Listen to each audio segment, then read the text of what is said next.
De la palabra de nuestro Dios, y lo voy a animar a que preste mucha atención a la enseñanza que Dios tiene hoy para nuestra vida. Isaías 58, en el versículo 13, si todavía no lo encontró, yo tengo la Nueva Traducción Viviente, está puesto acá al frente. Lo voy a invitar a que se ponga de pie un momentito para que demos lectura a la palabra.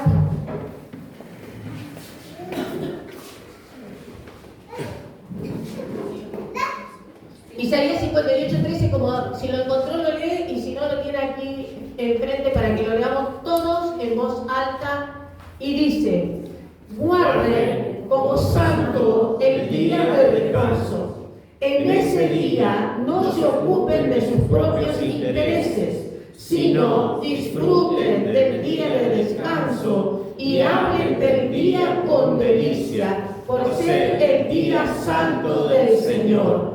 Honren el día de descanso en todo lo que hagan ese día y no sigan sus propios deseos ni hablen palabras inútiles. Padre, gracias te damos en esta hora por tu bondad y tu misericordia.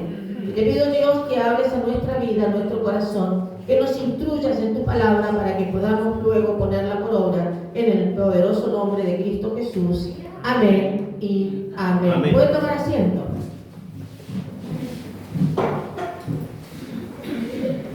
Ahora les voy a invitar a abrir su Biblia en Marcos, capítulo 2 de la palabra del Señor, y ahí usted se va a mantener, en Marcos, capítulo 2. Yo me voy a mover después en otros textos, pero usted no pierda Marcos, porque los otros textos yo se los voy a poner para que no se tenga que estar moviendo de ahí. La palabra de Dios en Isaías 58 nos está hablando del día de descanso, del día de reposo. En aquel tiempo para los hebreos era el sábado, para nosotros es el día domingo, es el día que nosotros apartamos para venir a la casa del Señor. Y dice que ese día, dice que es un día que lo tenemos que disfrutar, es un día que tenemos que hablar de Él con delicia. Es decir, por fin llegó el domingo, por fin llegó el día de la reunión, que es el anhelo de nuestro corazón. Esta iglesia en particular no tiene actividades presenciales en este lugar, y el día domingo es el día que tenemos que anhelar, es el día que nosotros estamos esperando para venir. Nos tocó no tener uno de los domingos reunión, que fue el día que nevó y que hubo una temperatura tan extrema. Como iglesia, acá el lugar no estaba preparado para que pudiésemos estar en este lugar, por mucho que quisiésemos andar la salamandra y pusiésemos la otra estufa. El lugar estaba tan frío que necesitábamos calefaccionarlo desde muy temprano, no teníamos esas condiciones, no había agua ese día,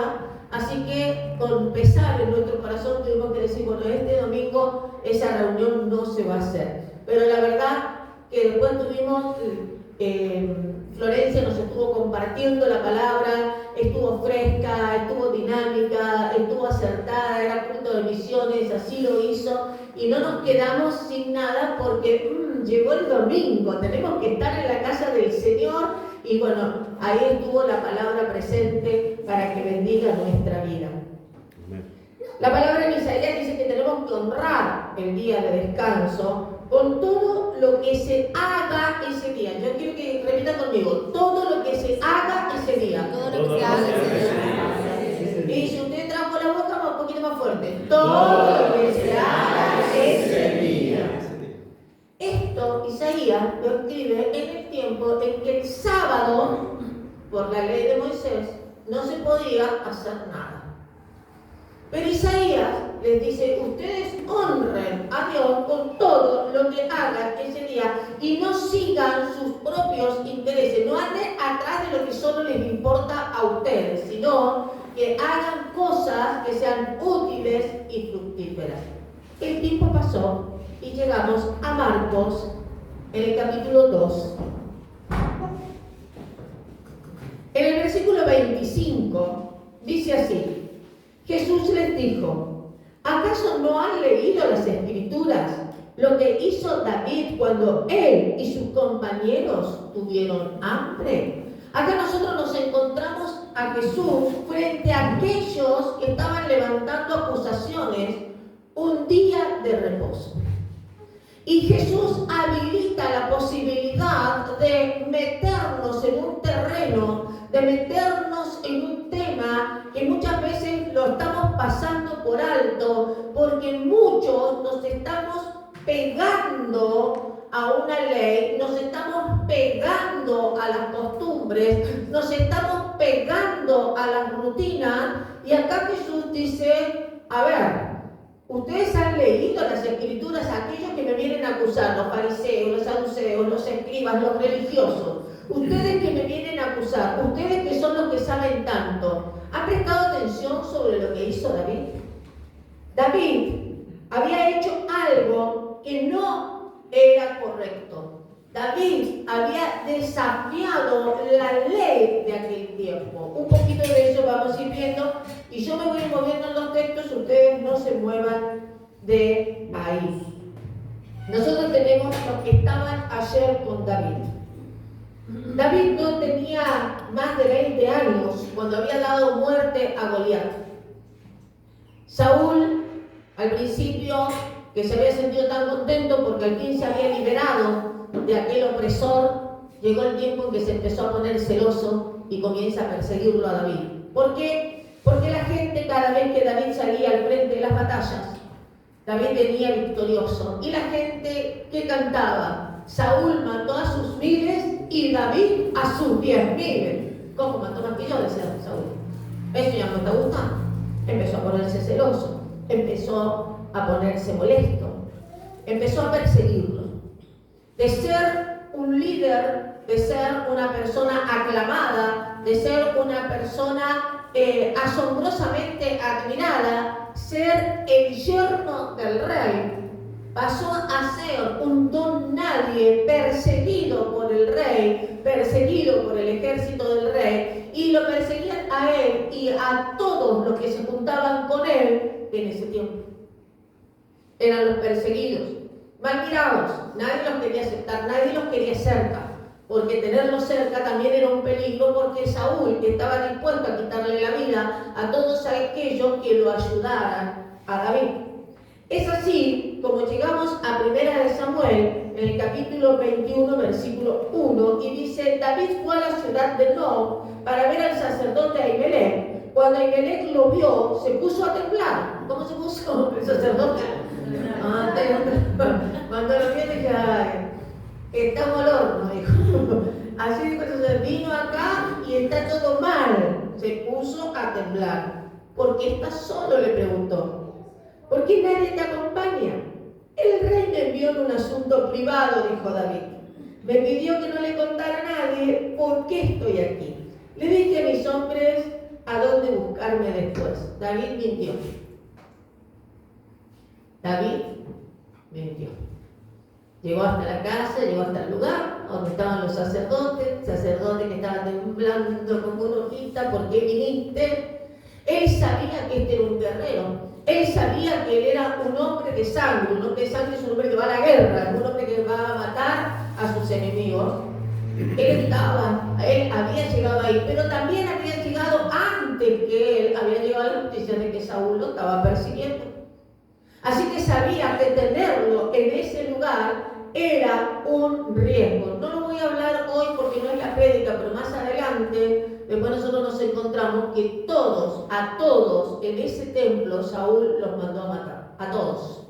Como 400 personas que mandó a matar por haberle dado alojamiento a David. A él nadie lo mandaba en una misión secreta. Se estaba ocultando. Se estaba escapando del rey. Venimos ahora a los que estaban con Jesús. Perdón, ya. Venimos ahora en el tiempo, nos adelantamos en el tiempo y venimos al tiempo de Jesús. Jesús andaba andando en el camino, venía con sus discípulos y ellos tenían hambre. Y así como venían, resulta que se pusieron a recoger de entre las espigas y empezaron a comer. Y aparecieron estos de Marcos que acabamos de leer para decirle a Jesús. Ahora sí, Marcos, capítulo 2, versículo 24. Lo vamos a leer juntos, usted lo tiene en su Biblia.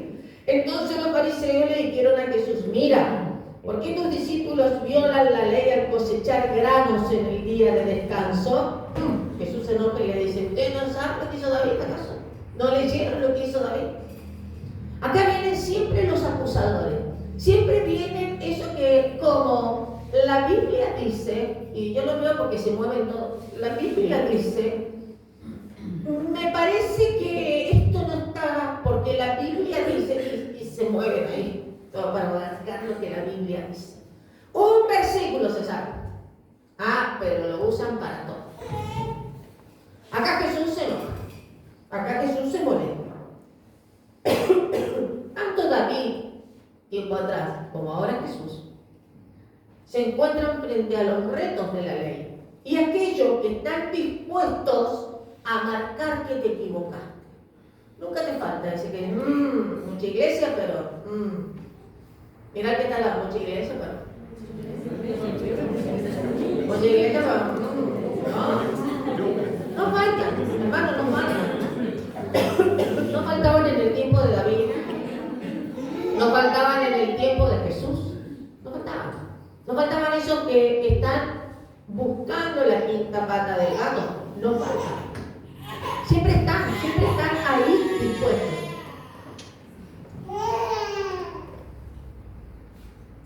Nosotros nos vamos a encontrar, donde dice, ahora bien, le dice David después que entró y le dijo, mire, el rey me mandó una misión secreta, que el otro medio que no le cree, seguimos la historia, y dice, ahora bien, ¿qué hay de comer? Dice, necesito papa. Tengo hambre. ¿Qué hay de comer? Dame 5 panes o cualquier otra cosa que tengas. El hambre es una condición natural.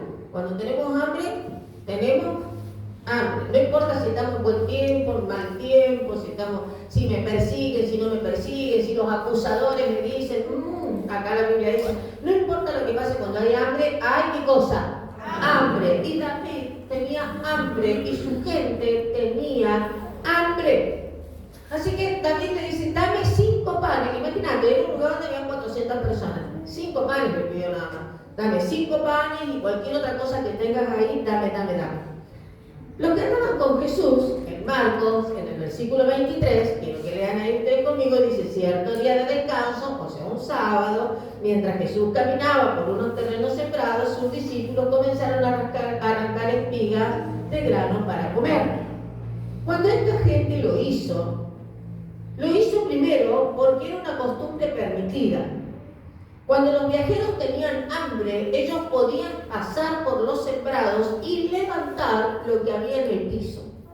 Esa era una costumbre. Primero se levantaba la cosecha del dueño del sembrado, luego se hacía un repaso de esa cosecha, después venían los pobres podían levantar lo que iba quedando en el piso y tiempo después, si seguían quedando cosas en el suelo, los viajeros, como tenían hambre, podían ingresar por los sembrados y podían levantar lo que encontraban. Eso es lo que estaban levantando los seguidores de Jesús.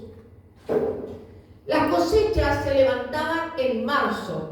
Esto sucedió aproximadamente en el mes de mayo. Quiere decir que lo que quedaba era poquitísimo, no es que ellos se metieron y arrancaron espigas de donde no debían, habían pasado muchos meses y lo que quedaba en el suelo era bastante escaso, no era para decir, miren qué festín tenemos aquí, no era eso lo que estaban haciendo. Así que ellos no habían quebrantado la ley de los cultivos.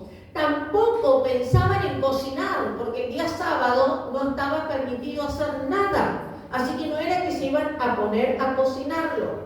Ellos podían comer lo que estaban levantando en ese momento, se podía comer así crudo. Es por eso que la palabra dice que ellos iban pasando, iban levantando lo que quedaba en el piso, lo limpiaban un poco y así lo comían. No estaban intentando cocinar, no estaban intentando ofender, no estaban intentando quebrar la ley del sábado que dice que no se puede hacer absolutamente nada. Por eso, cuando los fariseos los vienen a acusar, les dicen, es que no saben que el sábado no se puede hacer nada, no los acusan de ladrones, no los acusan de abuso, los acusan de quebrantar el día sábado. Esa era la acusación, pero esta acusación era una acusación atención que cuando se probaba estaba una sentencia, la muerte.